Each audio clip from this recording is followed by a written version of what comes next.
One day one road mission અંતર્ગત વહીવટી ward number 13માં પાલિકાની કાર્યવાહી વડોદરાને સ્વચ્છ બનાવવા municipal commissioner one day one road mission ચલાવવામાં આવ્યું છે, જેને લઈને રોજ અલગ અલગ જગ્યાએ પાલિકા દ્વારા કામગીરી કરવામાં આવી રહી છે। ત્યારે આજે વહીવટી વોર્ડ નંબર 13માં પાલિકા દ્વારા વન ડે વન રોડ હેઠળ અલગ અલગ પ્રકારની કામગીરી કરવામાં આવી હતી, જેમાં ખાસ કરીને ડેરી ડેન પાસે 4 ટ્રક ભરીને સામાન જપ્ત કરવામાં આવ્યો હતો અને દબાણ દૂર કરાયું હતું।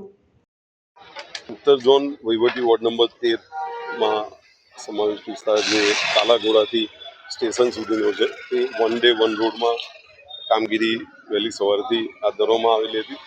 તેના ભાગરૂપે પાર્ક્સ એન્ડ ગાર્ડન વિભાગ, દબાણ સિક્યુરિટી વિભાગ, વહીવટી વોર્ડ સાથે રહીને વિવિધ કામગીરી અત્યારે પણ કામગીરી ચાલુ કરવામાં આવેલી છે। એમાં ખાસ કરીને લેન્ડસ્કેપિંગનું કામ જે બેરી ડેમ સર્કલ છે એમાં લેન્ડસ્કેપિંગનું કામ હાથ ધરવામાં આવેલું છે। તદુપરાંત રોડ મીડિયનમાં જે પ્લાન્ટેશનની પણ કામગીરી હાથ ધરવામાં આવેલી છે। સ્વિમિંગની કામગીરી, ગેપ ફિલિંગની કામગીરી પણ હાથ ધરવામાં આવેલી છે અને દબાણની કામગીરી પણ સાથે સાથે કરવામાં આવી રહી છે।